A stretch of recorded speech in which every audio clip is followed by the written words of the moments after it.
It's the end of the week. I made it.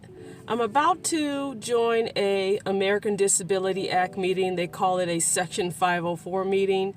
The coordinator creates a meeting, so I'm about to log in to Microsoft Teams. This is a meeting about a student with diabetes, and there's going to be a field trip Monday. There's no nurse at the school. They have a nurse vacancy, and no one at the school has volunteered to be a designated trained person to assist the student with diabetes.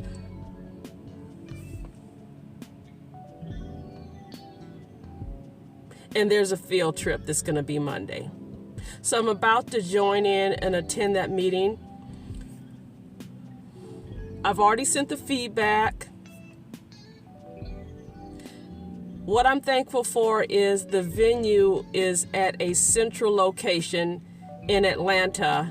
And one thing about Atlanta, they have plenty of EMS, plenty of hospitals, and I would say it's one of the most ideal places to go on a field trip. Everything went pretty well, I have to say.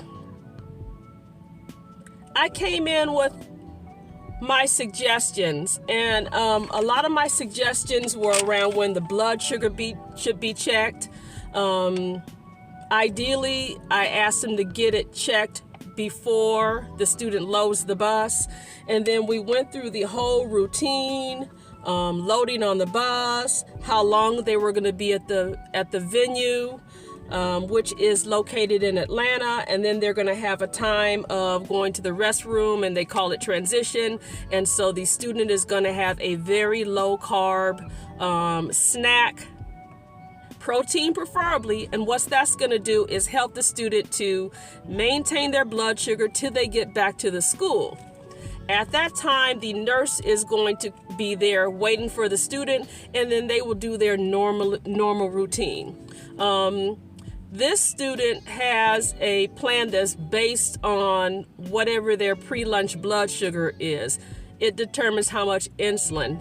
It has nothing to do with how many carbohydrates. Most of the students, they count the carbs, and then also if there's a correction due to if the blood sugar is high. But this student is strictly gets their insulin based on their pre-lunch blood sugar or their pre-meal blood sugar. In this case, it's the lunch.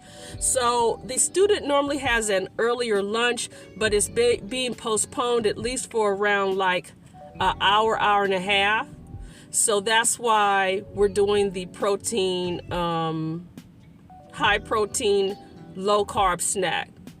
Just not to raise the blood sugar, but to maintain. The family typically struggles to bring the foods and the snacks. So one of the people that's going on the field trip generously is going to go buy the students snacks. See, this kind of stuff happens all the time. I thought about doing it, but at this point, I am not doing it anymore. I need every dollar I have to put towards retirement. You can check out my Focus on Finance playlist on my main channel, but I have done that before. I have bought snacks, this, and I actually had a parent say during a meeting, I said, "Ooh, Lord have mercy." The parent was like, "Well, why don't you all provide the snacks you did last year?" And I said, "Sir, the school didn't provide anything. I provided that. I bought all that stuff." "Well, the school provided this and this and this." I said, the student ate the things I provided. And then there was things left, so they took it over the summer, right? And I know that I got things that didn't expire for a long time out. So the things that were in that snack container could have been brought back at the start of last school year. Honey, they ate all that food.